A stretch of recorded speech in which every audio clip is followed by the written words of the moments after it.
Bonjour et bienvenue dans cette émission. L'Église catholique dans les Deux-Sèvres et la Vienne se tourne résolument vers l'avenir. Le diocèse de Poitiers est entré dans la dernière ligne droite de son synode. Une grande réflexion autour du thème « Avec les générations nouvelles, vivre l'Évangile ». Un chiffre intéressant, la ville de Poitiers a le ratio étudiant-population le plus fort de France, avec un quart de sa population qui est étudiante. Alors dans sa géographie, le diocèse reste majoritairement rural. La paroisse de Jeancé a d'ailleurs constaté qu'on ne pouvait pas appliquer les mêmes méthodes d'évangélisation à la ville comme à la campagne.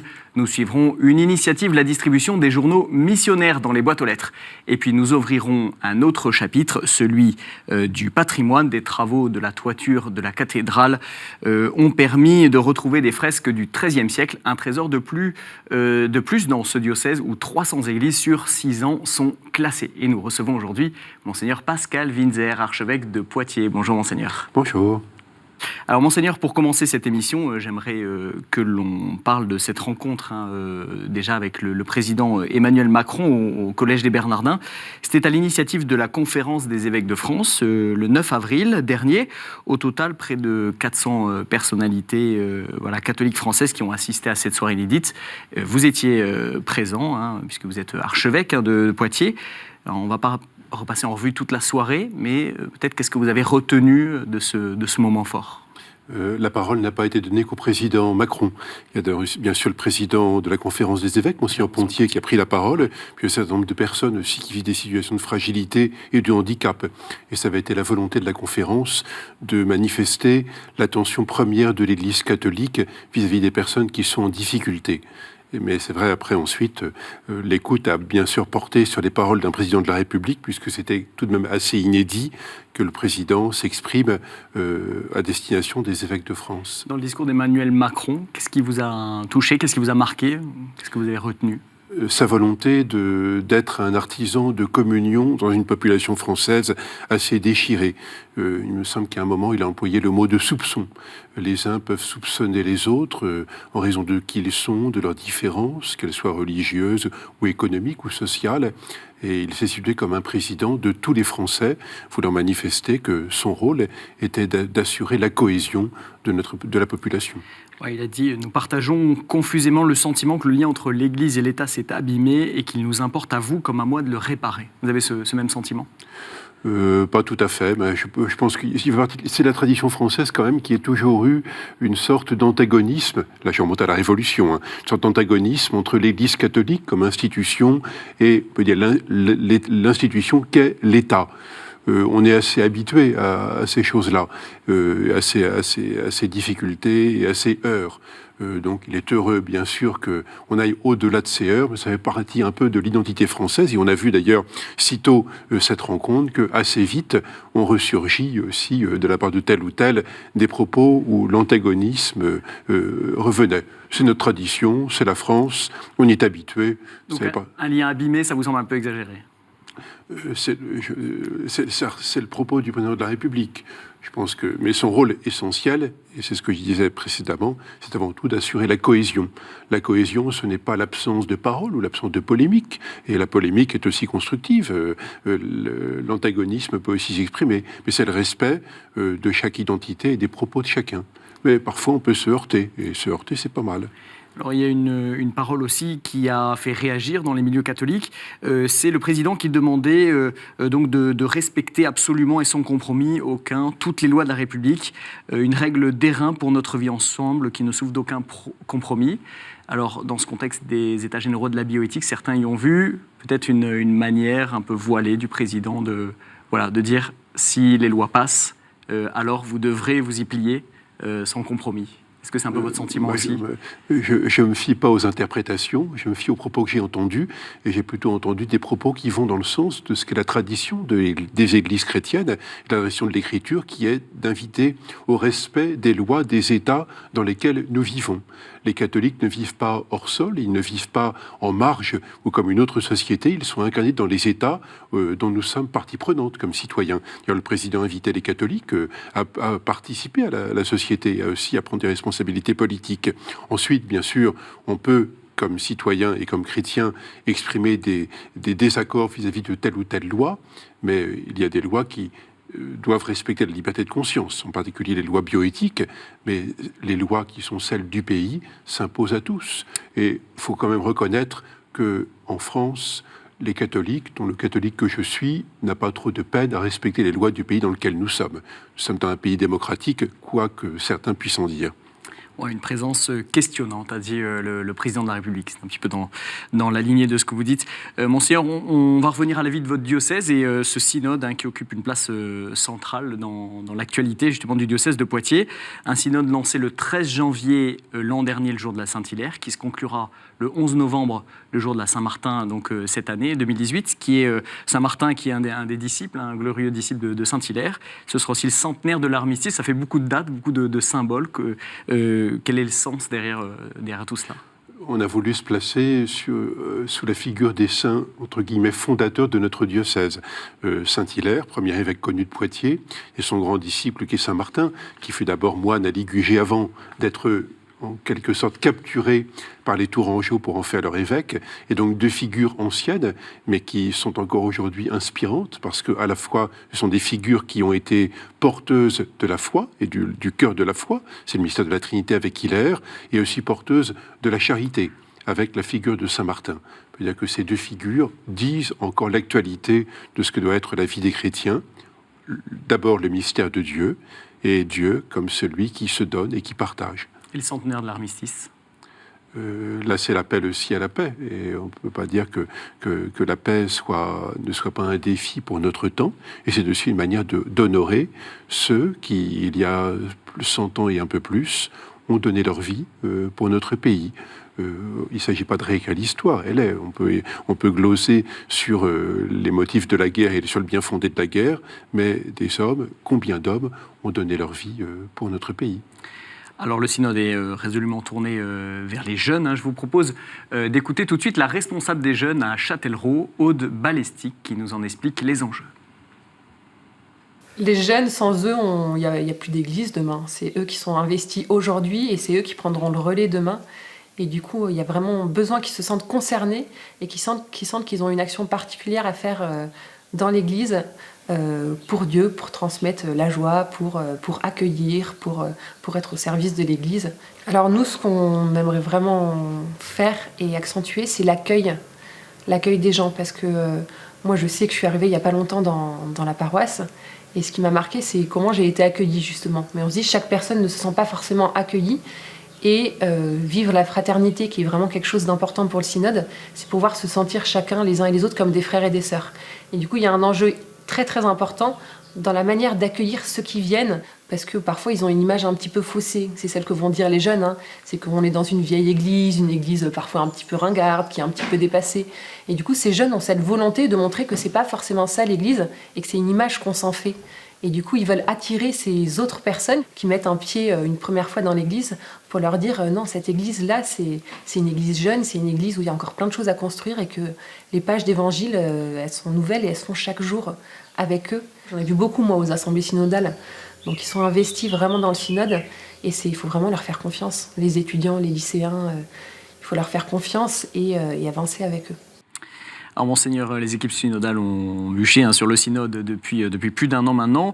Vous avez demandé aux paroisses de brasser large pour les constituer en privilégiant, par exemple, des participants qui ne connaissaient pas les structures de l'Église, les structures du diocèse, qui ne sont peut-être pas habitués au fonctionnement de l'Église. Pour quelles raisons ? Et notamment en demandant d'impliquer des jeunes eux-mêmes. Notre volonté était justement d'ouvrir au-delà des cercles d'habitués de l'Église catholique. Il y a des gens qui sont habitués, qui ont le discours de la tribu en quelque sorte. Notre volonté, c'était aussi de permettre que des personnes qui sont moins inscrites dans ces structures puissent participer, être partie prenante. On peut dire que c'est la mission de l'Église. Si on retourne qu'en cercle fermé avec quelques habitués, bien vite, on aura tous disparu. Quels horizons cela ouvre ? Pour votre diocèse ? C'est finalement le cœur de la mission pour le diocèse, mais aussi pour l'Église en général, sortir de chez nous. Il me semble que quelqu'un qu'on pourrait nommer ici a parlé beaucoup de l'Église en sortie. Si on ne va pas rencontrer physiquement les personnes, il n'y aura finalement aucun contact.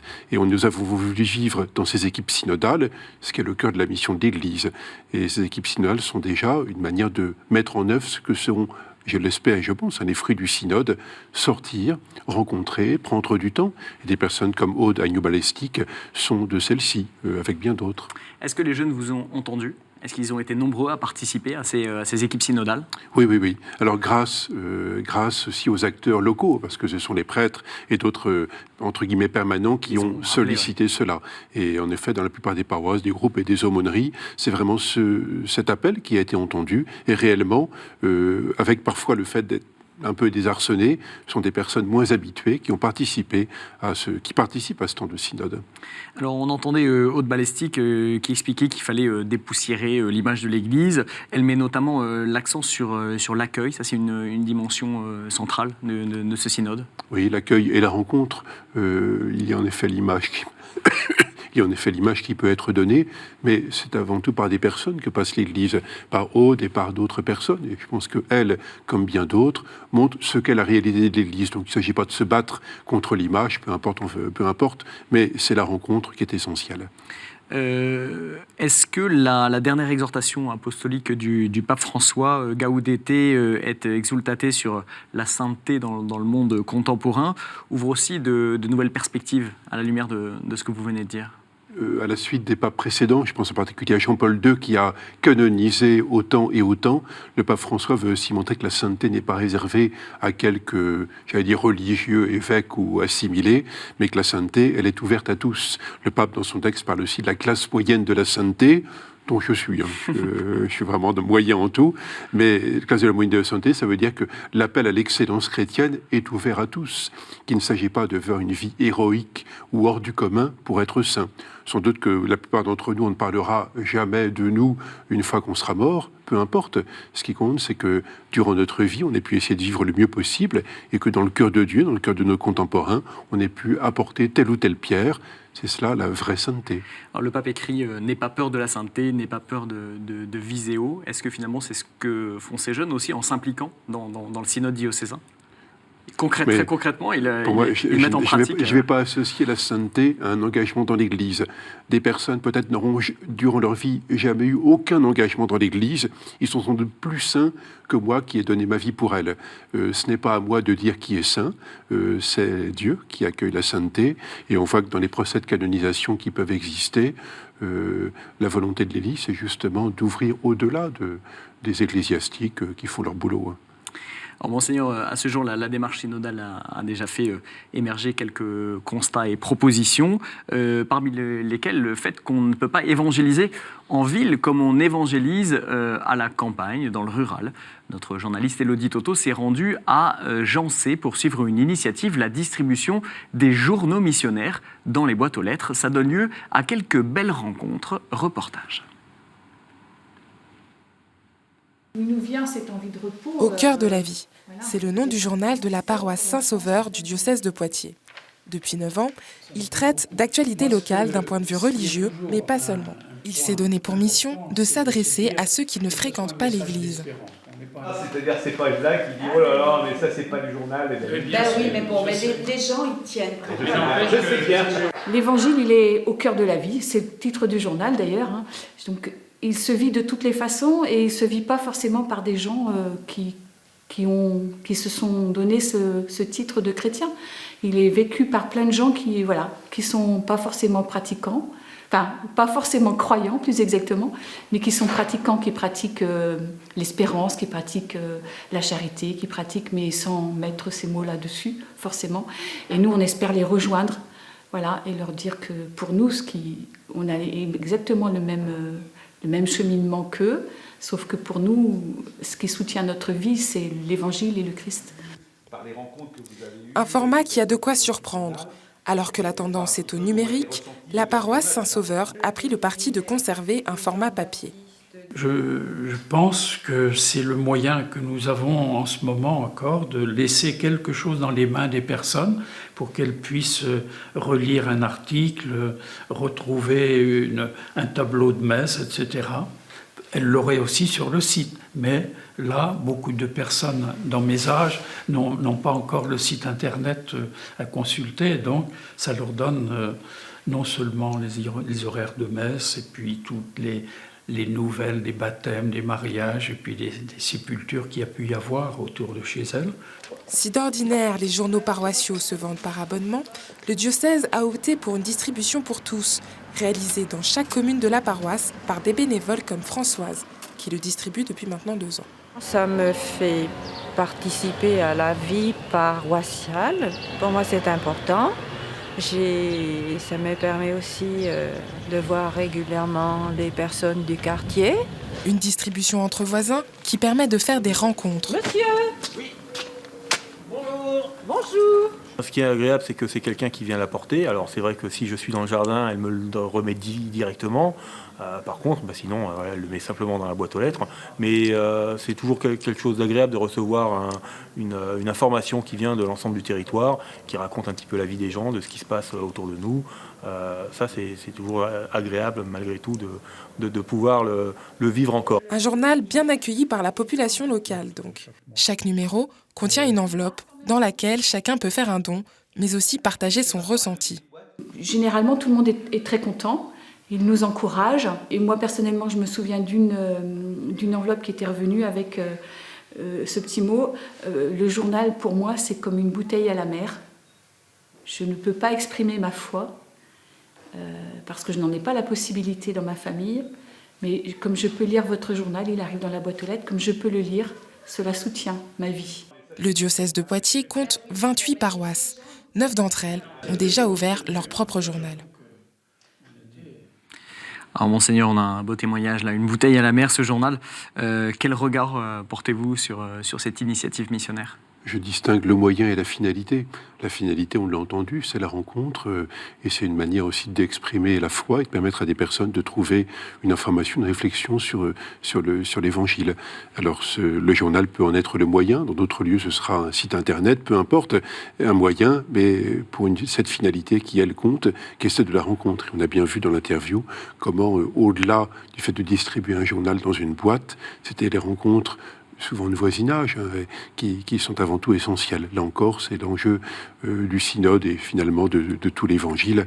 Sortir, rencontrer, parler, écouter et prier. C'est là la clé de l'évangélisation dans le monde rural, dans ces petits villages. On a vu qu'il n'avait pas choisi, disons, la voie du numérique, mais la voie du papier, plus propice peut-être à la rencontre. Sans doute que dans le monde rural, il y a encore des relations de voisinage relativement faciles et simples. Les gens se connaissent et se reconnaissent. En ville, le mode de vie est assez différent et en effet, les villes du diocèse ont moins utilisé ce support papier, ont plutôt un support numérique. Donc, il s'agit que chaque lieu trouve les moyens qui sont les meilleurs pour vivre cet essentiel qu'est la rencontre. Est-ce qu'une initiative comme celle-ci participe, on va dire, à la conversion missionnaire des communautés, désirée notamment par le pape François ? Il me semble avoir entendu dans l'interview que c'était le cas. Donc, je laisse parler ceux qui le font. C'est pas à moi d'apporter un... Et vous, ce que vous constatez peut-être, est-ce que là, c'est une initiative parmi d'autres ? Est-ce que on voit des chrétiens qui se mettent en marche ? Ce que je constate aussi, c'est que cette marche, elle se fait en dehors des églises et des lieux de culte. Elles sont importantes, et on va en parler, je crois, dans quelques temps, mais en même temps, les chrétiens, s'ils restent dans leurs églises, ne verront que des personnes en petit nombre. Et ce moyen, qu'est le journal, comme tant d'autres, sont une manière aussi de sortir de nos églises, comme l'a été, on l'évoquait au tout début, la rencontre avec au Bernardin avec le président Macron, où là aussi, c'était une manière aussi d'ouvrir au-delà d'un public catho traditionnel. Et les 400 personnes qui étaient là, certes, étaient liées d'une manière ou d'une autre à l'Église, mais aussi à d'autres milieux, que ce soit le milieu économique ou le milieu politique. L'Église en sortit, pour le dire encore une fois. Ouais. Est-ce qu'il y a derrière cette initiative aussi un élément de réponse de l'Église catholique face à un monde rural qui souvent se sent abandonné ? C'est-à-dire le bureau de poste qui disparaît, la pharmacie qui disparaît, le petit supermarché du coin qui disparaît. Est-ce que là, l'Église catholique a une place nouvelle peut-être à prendre aussi, ou à réinvestir, un espace à réinvestir peut-être ? J'ajoute aussi bien des églises qui sont non pas fermées parce qu'on essaie de les tenir ouvertes, il y a des églises où la messe dominicale n'est pas célébrée. On a 600 églises dans le diocèse et vous imaginez qu'il n'y a pas 600 messes chaque dimanche. Donc trouvons d'autres moyens, ceci, comme aussi la rencontre avec des jeunes, comme aussi les temps de préparation au sacrement du baptême et du mariage, comme aussi, on appelle ça des dimanches autrement, qui se font à travers des marches, des pèlerinages, des pique-niques. toutes sortes d'occasions, il y en a de multiples, dans mon diocèse comme ailleurs, qui permettent aux chrétiens de rencontrer les habitants de leur commune. Alors, Monseigneur, on va revenir en ville. Vous parliez de ces 600 églises de votre diocèse. À la cathédrale de Poitiers, des fresques du XIIIe siècle ont été découvertes grâce à des travaux de toiture. Et je vous propose d'écouter Paul Mantran. Il est responsable de l'art sacré à la cathédrale et évidemment bien heureux de cette découverte. Il nous fait une description de ces fresques. L'ensemble de ces peintures, c'est une vision du ciel. En dessous de Marie et du Christ, on a la représentation de Pierre et Paul. Pierre et Paul qui sont dits les colonnes de l'Église. Et Marie, assise sur le trône au-dessus d'eux, est la mère de l'Église. Ce qu'il faut remarquer ici, c'est la qualité des dessins représentés par les artistes dans les plissés des vêtements en particulier, et puis surtout les visages, les sourires. On a deux anges ici qui n'ont rien à envier à l'ange au sourire de Reims. C'est exactement la même période. Depuis qu'elles ont été dévoilées il y a 3 ans, le nombre de visiteurs ne cesse de croître dans cette cathédrale. Le bouche à oreille a très bien fonctionné. Ça peut attirer des gens qui sont de simples visiteurs, pas nécessairement croyants, mais qui vont rentrer dans cette église et qui vont peut-être la voir de façon différente. C'est à nous de mettre en place un service d'accueil, de mettre en place des informations suffisantes pour que les gens comprennent finalement ce qui est du domaine de la chrétienté, et un domaine auquel ils n'appartiennent pas nécessairement, et qu'ils puissent essayer de connaître un petit peu le monde chrétien et l'expression chrétienne à travers les peintures, les sculptures, dans la pierre, dans le bois, toutes les œuvres qui ont été réalisées dans ce lieu. Alors, Seigneur, on a l'air de voir là avec Paul Mantran que c'est une occasion en or finalement, une porte ouverte vers l'Église, vers la foi. En effet, parfois, on n'a pas besoin de sortir de nos églises, les gens y entrent. Ça arrive assez souvent. Quand il y a des phrases comme ça, il est important aussi que les personnes soient présentes, en particulier dans les grandes églises patrimoniales, pour assurer une pédagogie, un accompagnement et une découverte de ces lieux. Une église, ce sont des murs, mais ce sont d'abord des personnes, des pierres vivantes, et les chrétiens en particulier, qui peuvent accueillir et montrer aussi comment au XIIIe siècle, on avait un christianisme souriant, que peut-être on retrouve aujourd'hui avec le pape François, christianisme souriant, qui a un regard positif sur le monde et sur l'humanité. Et toutes ces peintures, comme d'ailleurs les sculptures à la même époque de la cathédrale de Poitiers, sont des porteuses d'une espérance. Le monde n'est pas englué ou écrasé par la faute, il est d'abord porteur de l'espérance que Dieu pose sur ce monde. Il y a beaucoup de monde qui passe à la cathédrale. Oui, mais pas suffisamment, parce que la cathédrale de Poitiers est située un peu en périphérie, on peut dire, de l'hypercentre. Et donc, des personnes vont plutôt visiter l'église Notre-Dame-la-Grande, qui est une belle église romane, et ne vont pas suffisamment à la cathédrale. Et heureusement, la ville de Poitiers, le maire et les équipes municipales travaillent à développer tout un circuit de visites pour que le quartier de la cathédrale, le quartier épiscopal, soit davantage attractif, et que les personnes ne se contentent pas de rester sur le sommet de la ville, ce qu'on appelle le plateau de Notre-Dame-la-Grande, mais en quelque sorte descendent jusqu'à la cathédrale. Et ces peintures du XIIIe siècle sont un motif aussi pour y descendre. On parlait en début d'émission de cette soirée au Collège des Bernardins, qui est un lieu de dialogue entre foi et culture. Est-ce que c'est essentiel aujourd'hui pour l'Église catholique d'investir ce champ de la culture ? Est-ce que c'est même un biais prioritaire ? Aujourd'hui, comme hier, la foi chrétienne n'existe pas en dehors de la culture des hommes. Elle s'est exprimée depuis la rédaction de la Bible, dans une culture, celle du peuple d'Israël, ensuite la culture grecque, la culture latine, et aujourd'hui, la culture contemporaine porte aussi des aspirations. Je pense à quelques films récents, en particulier le film L'Apparition de Xavier Giannoli, qui est un film, à mon avis, de grande qualité, et qui, à la manière d'un homme qui s'interroge, pose aussi des questions sur le sens de la vie et aux questions auxquelles les chrétiens, dans lesquelles les chrétiens se reconnaissent très volontiers. En tout cas, c'est mon cas. Il y a d'autres fresques là qui pourraient être découvertes. Est-ce que les recherches continuent ? Oui, en effet, parce que la cathédrale, au XVIIIe siècle, avait été recouverte d'un badigeon blanc, parce qu'à l'époque, les peintures du XIIIe semblaient un peu datées, et on a fait quelques sondages, et en particulier à la croisée des transepts se trouvent des fresques, là ce sont des peintures, mais des fresques qui vont être mises à jour sans doute dans les années à venir, parce que les crédits sont importants, et on sait que l'État doit débloquer des crédits. Mais les choses sont en bonne voie, et je pense d'ici 2-3 ans, on devrait à nouveau voir de nouvelles peintures mises à jour. Bon, on suivra ça avec intérêt. Merci Monseigneur d'avoir accepté notre invitation. Merci. Et merci à tous d'avoir suivi cette émission.